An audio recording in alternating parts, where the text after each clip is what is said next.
Facebook. Happy Tuesday. How's everybody doing? I just wanted to come share some tips and tricks with you guys.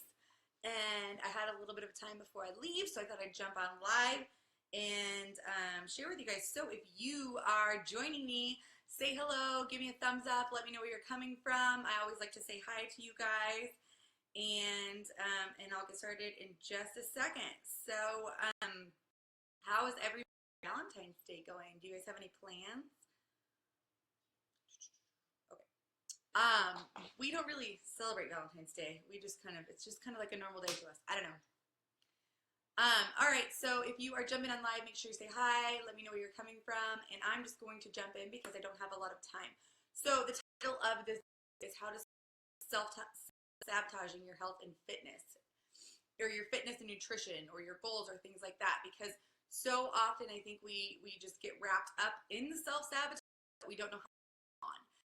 I'm here for one thing: everybody self-sabotages themselves. Everybody has a bad day, a bad week, or they fall off track, or they get wrapped up in different things, and then they just feel so bad about it, and they just start making themselves feel so guilty, and then it's like a setback. But the goal here is, when I say that everybody self-sabotages themselves, is you want to try to get to a point where when you do start self-sabotaging, it doesn't last as long as it normally does. Which is basically what happened to me last week. If you guys have seen my post up here on my page, is I decided to change fitness programs. And I decided to change fitness programs for a few different reasons.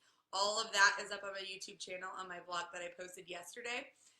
But basically, I wasn't getting into my workouts. I had a very stressful week at home with just different things that life was throwing at me.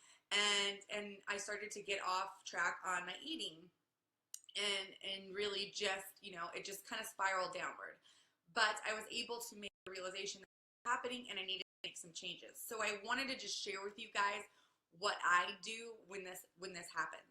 So the first thing is remember that this happens to all of us, that you're not alone. Everybody self-sabotages. Nobody is 100% on point all the time, and if they are, there's going to come a point where they're going to backlash on them. So remember that you're not alone. Number two is give yourself some grace and allow yourself to just be okay with it. Okay, this is what happened. I can move on. I'm self-aware of what's going on. Now take the next steps forward. If you guys are jumping on, say hi. Let me know where you're coming from. If you have any questions, post them below, and I'll try to get them all answered. Number two is give yourself some grace, like I just said. And then number three is step back and evaluate what's going on. Did you have a lot of stuff happen, in your personal life? Are you just not setting yourself up for success with your nutrition? Are you just not enjoying your workouts? Are they too long? Do you need to switch it up from doing cardio to weight? Really step back. And then the next thing is you want to make a plan, and you need to be excited about it. So if you're not currently in love with or excited about the fitness plan that you're doing or the workout program you're doing, you need to switch it up. You need to find something new to do. And this is what happened to me. I was really wanting to push to finish Insanity the Asylum, but at this point in time, like 45-minute to 60-minute workouts just were not doable for me. It was stressing me out more than it was helping me. So I went back and forth with it all last week, whether I was going to keep going or I was going to quit. And in just everything that I evaluated, I decided that I needed to move on and do something else. And okay, because you want to change the goal, but you can always change the plan. So I switched to Max 30, which are only 30-minute workouts, and it's working out. I mean, I'm only on day 2, but it's working out perfectly because I have so much more time in my. And I was thinking about doing a little series on time management. So if you guys think that would be something you want to hear, let me know. Give me some thumbs up, post in the comments below, because I'm thinking that's going to be my next kind of live video series here on Facebook. Okay, so after you need to make a plan, excited. If you're not excited about the nutrition that you're doing, if it's stressing you out more than it's helping you, you need to switch. This happened to me last. I thought that I had to be 100% out of my nutrition. I thought that I had to count all of my macros. I had to count my calories, make sure I was in a certain area with my carbs when I started going keto.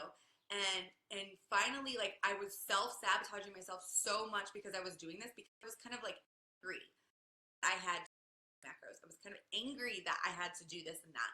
So I knew that I had to find a new way of tracking things, and needed to find a new way of eating. So I decided to just let go of all of the strings on that I had attached myself with my nutrition, and just started eating to what fit me. And I kind of did intuitive eating for a little while, and now I'm throwing in a little bit more of a keto style of intuitive eating. I'm not tracking anything. I'm just doing what I know. You really have, base of knowing your body and the things that are happening to, that you go through. So the next thing is you need to put your plan into action, and you need to track your progress. So you need to, really make a plan and start tracking your progress somehow. Now, I just said that I'm counterproductive because I just said that I didn't like to count my calories or count my macros and things like that. But there's different ways of tracking things. There's different ways of evaluating yourself. For instance, I love to print off my workout calendars, and I love to put an workout out. It's just, it sends a signal from my, my fingers to my brain that yes, you accomplished something and it feels good. So when I track things, it's all about tracking things about what I did do during the day. It does make me feel good about it. It makes me feel accomplished, and it helps me to keep going. When we're constantly being so hard on ourselves, it's hard for you to pick yourself up, especially if you're self-sabotaging, and move forward. So that's what you want to do. I just got the Chalene Johnson Smart Push Life Journal, and I'm loving it. I've only been I went the first part of last week, started tracking yesterday. But what I like about it is the way that she has her daily trackers. It's not just, I know there's other fitness trackers out there too, but like, she has the tracker for your actual schedule in your day, and any goals that you have, like outside of health and fitness. And the next page, she has a health tracker, because they go so much in line with each other. And this health tracker is so cool because you can fit it the way you want to fit it. So it has like your diet. Like, you could write down your calories and macros if that's what you wanted to do, or your container system if you were following that. Or you could just write down what you ate for the day, or you could just rate yourself at the end of the day. So you guys could take this idea and move forward with it in a journal too. But if you want to crush some goals, get this journal because it is amazing. So then it talks about, it kind of gives you some questions and asks you about that. It shows you where you can track your water intake. And then it also has a thing where you can track your and your sleep. I think those are all important. But I think if you just take like 3 minutes a day, 5 minutes a day, and write this down either at the end of the day or throughout the day, make you feel better, because it's kind of like you're celebrating yourself. And then when you start accomplishing things, it's kind of like the snowball effect, like rolling down the hill. It's going to grow bigger and bigger and bigger and bigger as you keep going. So that is all I have for you guys. I hope you guys enjoyed this video. If you think this will help anybody, please share it with them. And if you have any questions for me, make sure that you send them to me so that I can get them answered on Friday when I do my Ask Ashley. I'll probably be doing it at this same time, like 7:30 Mountain Standard Time, which is 6:30 Pacific Standard Time.